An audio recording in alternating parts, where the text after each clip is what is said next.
Unlock the path to healing with Exposed podcast. Join us as therapists from around the world break mental health taboos, share powerful stories, and provide insights that transform lives. Tune in, educate, and thrive. Most common misconception are the stages of grief. Right? We all know them, the 5 stages. I'm not going to even bother to name them because they don't exist. Hello and welcome to Expose podcast. In our today's show, we have Shirley, Shani, Ben, Svi. She's a marriage and family therapist, and we are going to discuss grief today. It's a deep, deep topic, and Shirley is an expert in this topic. Welcome, Shirley. Thank you so much for accepting the invitation, and thank you for the amazing work you are doing in United States and really in the whole world. Thank you for having me. Can you share a little bit why did you become so interested in this topic? I think most people in my profession first experience and then become professionals. So I grieved multiple times in my life, and I noticed the society around me doesn't know what to do about it. And I figured I want to go where, the Star Trek introduction, where no man has gone before. So I wanted to go where few people have gone before and do work that is meaningful in the sense that not many people are willing to do it.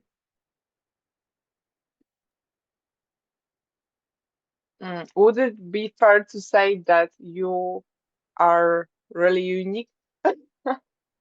After meeting many, many grief therapists, I don't feel so unique anymore, but my original intention was to be unique, yes. So can you tell me a little bit about your roots, your ancestral history, and how that relates to what you're doing today? I am an Israeli Jewish woman. So I was born and raised in Israel. My parents were born and raised in Israel. My grandparents escaped Europe before the Holocaust, but just barely before. My grandmother, that I remember her story best, came as a 14-year-old, right, to Israel. And I grew up in the city that she built, literally. She was one of the builders. And the Jewish people, I don't need to tell you, carry grief in our DNA. We carry this in our DNA. But then I noticed that my parents are fine when I'm grieving, but society around me are not. Western society in general, and Israel is very much a Western state, is not equipped to deal with grief. We're trying to push it aside and pretend it doesn't matter. And it's very strong in the Jewish ancestry too. If you think about our story, it's always, they tried to kill us, they failed, let's eat. Not they tried to kill us, they failed, let's talk about it. Right? So we have this resilience, which is incredible. And we have this strength, which is incredible. And we keep rebuilding, but we don't always remember to pause and notice our grief. So after going through quite a few rounds of that, I figured, maybe we should do something a little different. Share with our audience some common misconception about grief. What normally people think grief means, and how long grief is supposed to last, and what did you discover? What's the truth? So the most common misconception are the stages of grief. Right? We all know them, the 5 stages. I'm not going to even bother to name them because they don't exist. The stages of grief don't exist. Grief is anything but a linear, organized process, one size fits all. It's really not that at all. It's a mess. And it's fine that it's a mess because it's supposed to be a mess. You lost a part of yourself, right? Imagine a puzzle that now you took apart and threw it away and scattered everything else. It's a mess. And the puzzle is us. So that's the most common misconception. And the next one comes from it. And it's that there is a final stage and then you're done. You're done grieving. And it's supposed to last X time, right? A year, some say 2 years or whatever. Any time frame you put on it is wrong. So the people expect you to get over it, be done with it, move on.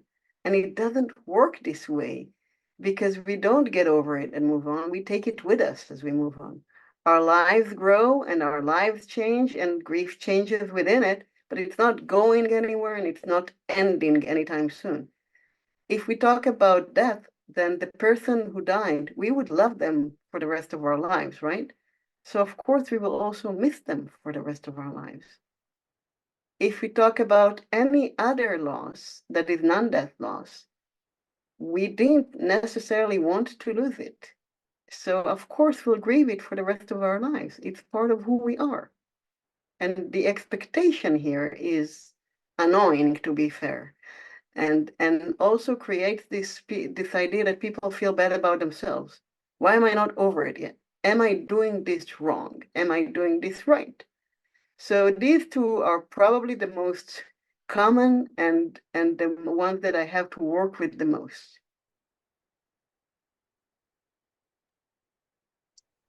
I'm curious if grief is in the same way digest among different cultures. If there are some cultures which prepare you and actually are more compassion towards grief, or others like maybe Western culture is like get over and go back to work.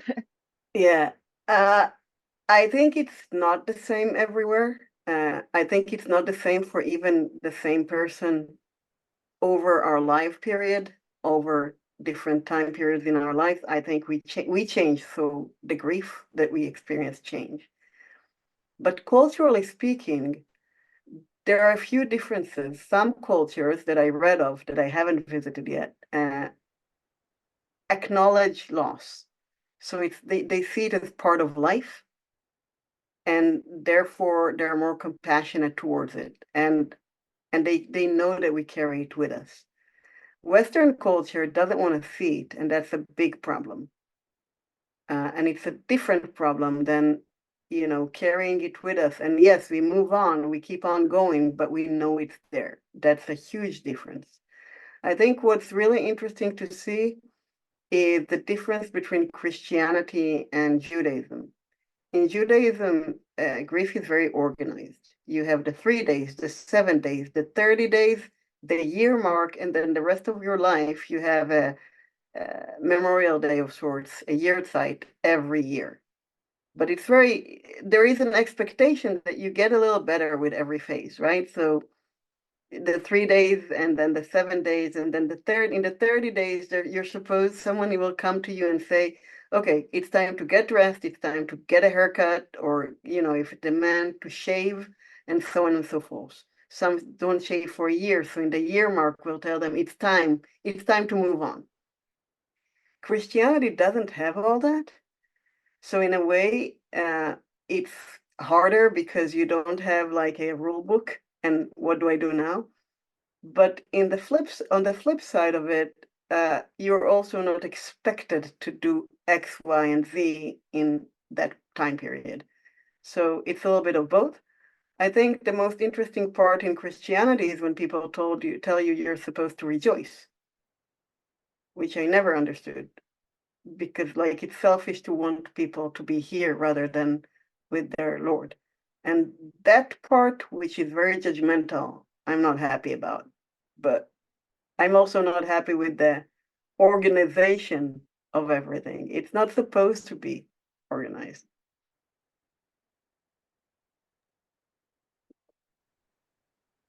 As we talk about the grief, it's such a deep topic, and you mentioned right now about the culture and religion, how it influences.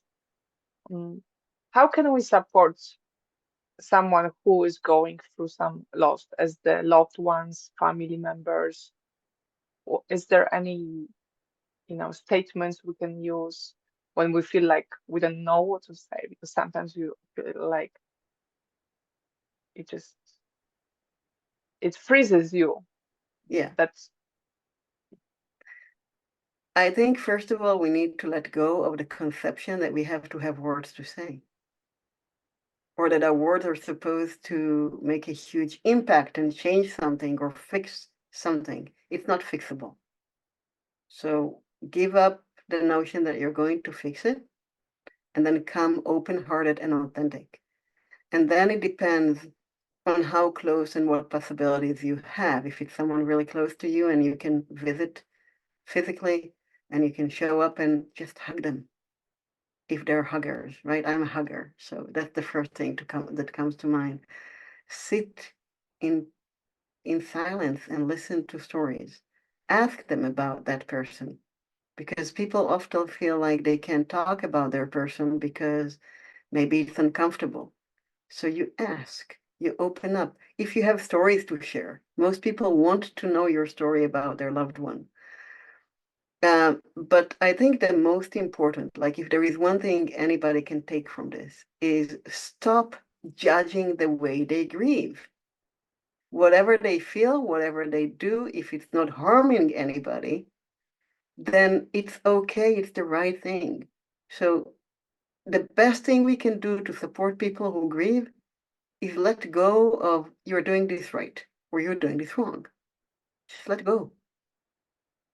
There is one more thing to say about showing up. There was one time in my life when someone I knew and appreciated, and I still appreciate, was grieving, and there was no way for me to show up physically or even on a phone call. It was a remote connection. I only had an email. So I showed up in an email. I sent an email that says, I know what's going on. I know what happened. I'm really sad about it, and I'm here. And I kept sending emails to check in, and she really appreciated it. So if you can't show up to hug them, pick up the phone. If you can't pick up the phone, send a text message. Show up in any way we can, because grief is very lonely because we try to push it away. yeah. Sometimes, um, I actually don't know where is that coming from. That we tried so hard to run from the, pain and feeling those feelings, and we resist that, and that creates even more trauma and feeling of loss. So, do you have any like ideas of why we naturally are trying to run away from it? Either it's drugs, alcohol, or just not feeling it instead of feeling it. Well, nobody likes pain to begin with, right? You don't put your hand on a hot stove because it's Right. painful, right? And we're taught that we're not supposed to do that. We're supposed to move on and be strong. The notion of being strong means not feeling is wrong, but it's there. And I think it, specifically loss, whether it's death or non-death loss, it makes us face the fact that we're kind of helpless. I mean, we are very competent, but we're also incompetent in some ways. There are things that we can't control, and the human brain doesn't love that too much. We try to pretend we're in control, right? And you have to have that bubble, that illusion of control to just survive your day. If you were to think about all the drivers on the street, you would never get in your car. So we push it away because we don't want to see it. Mm. Well, I hope that podcasts like this, conversation like this, will bring this up, that we cannot run from it, and it's really feeling it, what is going to help. And it's that human nature that yes, we don't want to burn our skin, but also there is some level of catharsis level, I would say, when we are going through those moments, which would it be would it be fair to say that going through grief can help us to reach some conscious states which we wouldn't be able to reach without that experience? Can you I speak about suspect that? so. I suspect so, because we now know something that we didn't know before, right? We know something about Mm, ourselves that we never knew before. We know some depth of our love that we didn't know before, maybe. But I think we need to feel it also because that's what defines us as humans. We're feeling. Look, if I could remain human and not feel pain and only feel joy, that would be lovely. It would also be boring, but it would be lovely. I can't, right? It's part of my life, of the life that we're living. So trying to escape it is like trying to live half a life. mm. You talk about the superhero analogy. Could you explain a little bit how it helps your clients in their healing process? Or not Yeah, healing process, grieving process. in everything, actually. I think we are all superheroes. Like there are two parts to this analysis, to this metaphor, actually. Part one is if you think about the superheroes we know, none of them started with a great start. Think about Superman. He was an undocumented alien baby in 1960s United States in a rural area. If I told you an undocumented baby, an undocumented baby was found in rural America in the 1960s, you would say, oh dear, right? You would say trauma. Supergirl was stuck in the phantom zone for 12 years before she landed on Earth. She was a teenager. She remembers losing her planet, seeing it explode. Guess what? You would tell me trauma. Each and every one of them, right, started out like that and became superheroes because they had to, because it was the way to survive. None of us really want to be a superhero because none of them started great, but they all did it nonetheless, which is why I say every one of my clients is a superhero because I know they will have to go through this and they will come out the other side. They will come out the other side and they will find the strength in them. So we are all, in a way, superheroes because we all have that capacity. We can all do hard things. We can all have the capacity to go through life and be okay in a world that is so far from okay.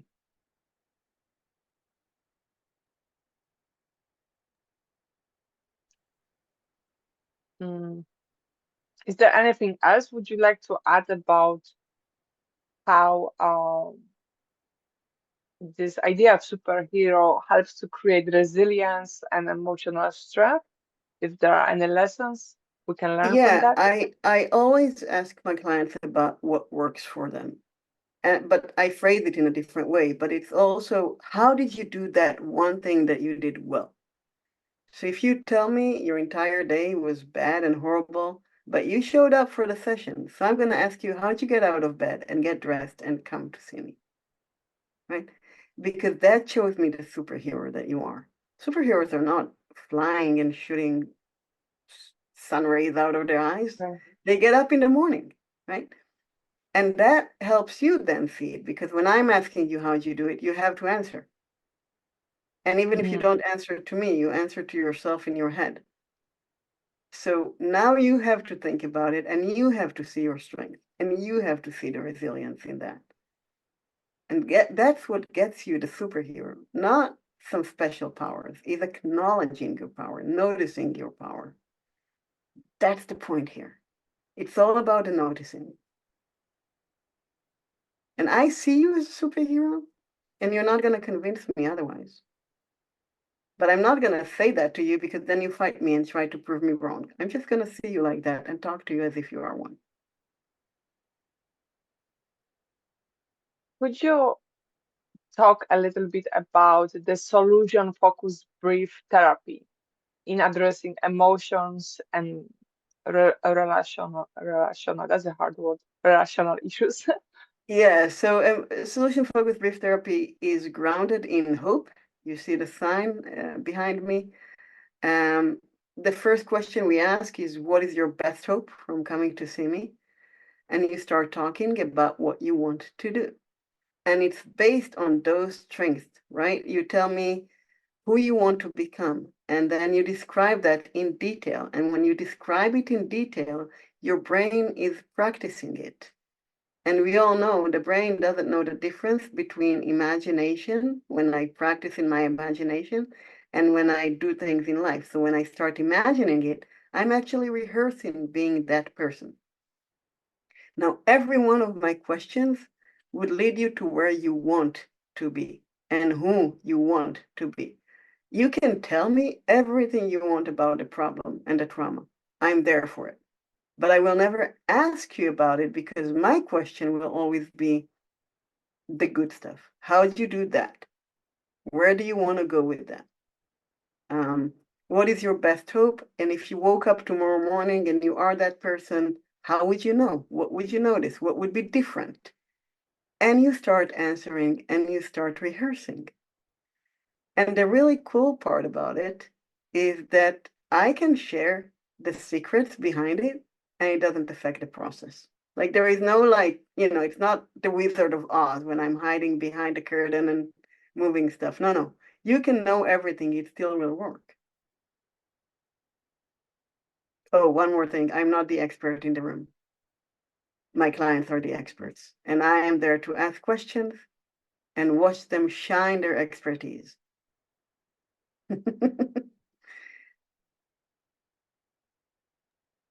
Cheers for that. Yes, because everybody's an expert on their own lives, right? Who am I? The question I ask the most, I think, outside the therapy room is, who am I to tell you how to live your life? Who am I to tell you what you've gone through? Who am I to describe it, diagnose it, give it a label? Who am I? I'm just another person. So my job is not to be the expert in your life. My job is to be the expert on asking you questions.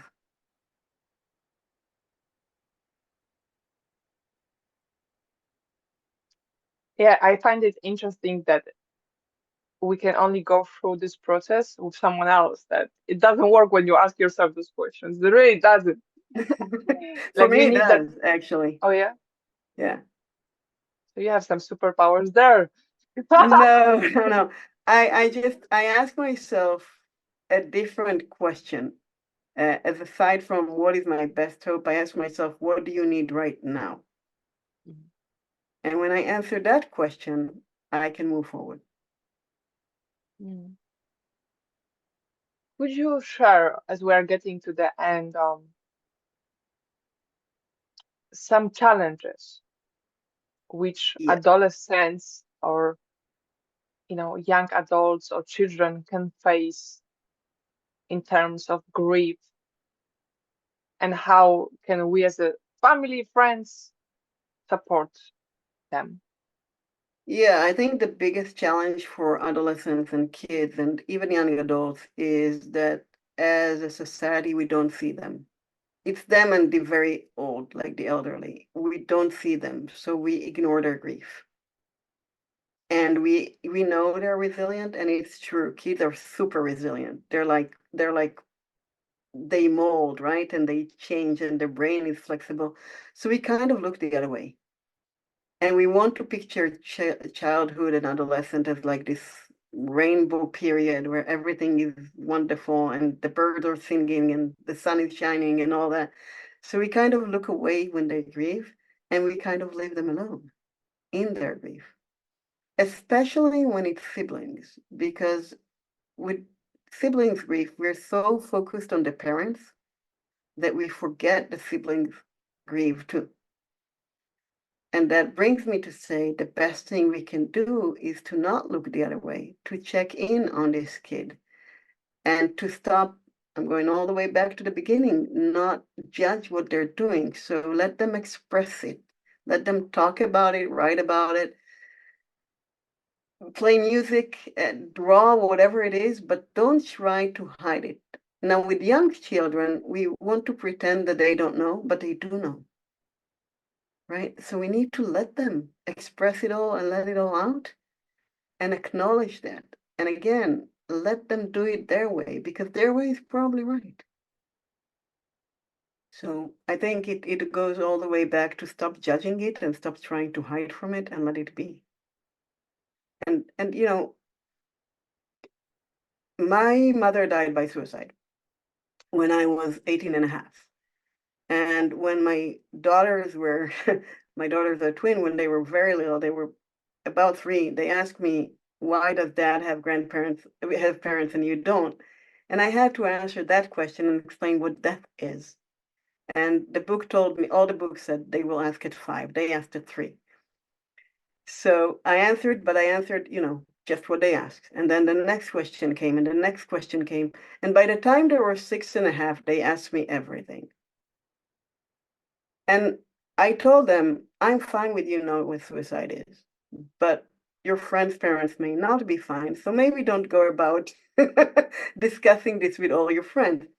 But if your kids do ask, then be fair and answer, because otherwise you're just creating this huge, dark, scary monster under the bed.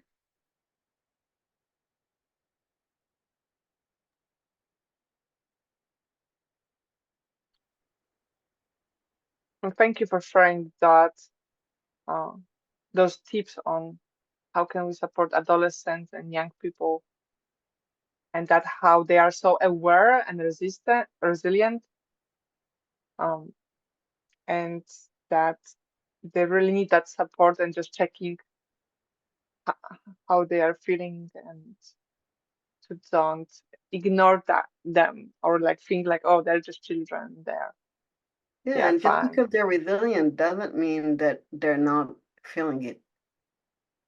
It means that they will get there, but it doesn't mean that they don't have to go through. So don't pretend like resilience is like this magic. As we are getting to the end, is there any question or topic you feel in your intuition to share a little more about?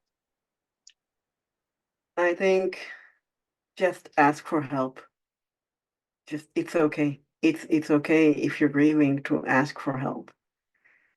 And I think there is one more thing to say about what people do and say in times of grief. There is this, if there is anything you need, which is a lovely sentiment, but it burdens the people who are grieving with thinking about what they need, who they can ask it for, what's appropriate, all that. I would suggest instead, say, hey, can I bring you dinner? Can I pick up your kids from school? Can I do your laundry? Something concrete that you're willing and able to do, and they can just say yes and no. So you don't, first of all, they're not asking you for something that you can't do or won't do. And secondly, they don't need to do all this thinking. That's one. And the second, you can edit out the first thing I said, but the second is ask for help.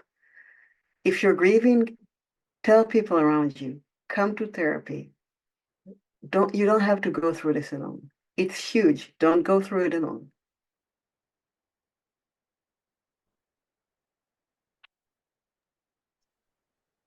Thank you so much. And tell us how people can find you. I am at goodgrieffamilytherapy.com. I am also at a YouTube channel. I will send you a link that talks about grief representation in popular culture. I find a few golden nuggets that are really good representations, and I should talk about them. And they can find me on both these places and email me. And if they're in Georgia, I can help them. And if they're outside Georgia, I can help them find someone else who can help them. Mm. Thank you for sharing all your wisdom and knowledge, expertise in the topic, not only grief, but just living and feeling and being present. Um, Thank you for all of that. And I'm so excited to stay connected. And Yeah. please for all the audience, make sure to follow Shirley on social media and make sure to subscribe her YouTube channel as well. Thank you so much, Shirley, for being on the show and for all your work. Goodbye, everyone, and see you in the next episode. Thank you Remember, for having me, and goodbye, everybody. and remember, your story is your gift, and we are here to share it, and so you can feel celebrated and seen and validated. Goodbye.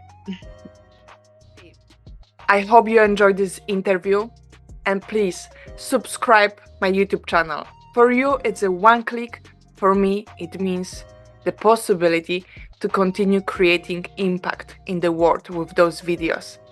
Thank you, and see you soon.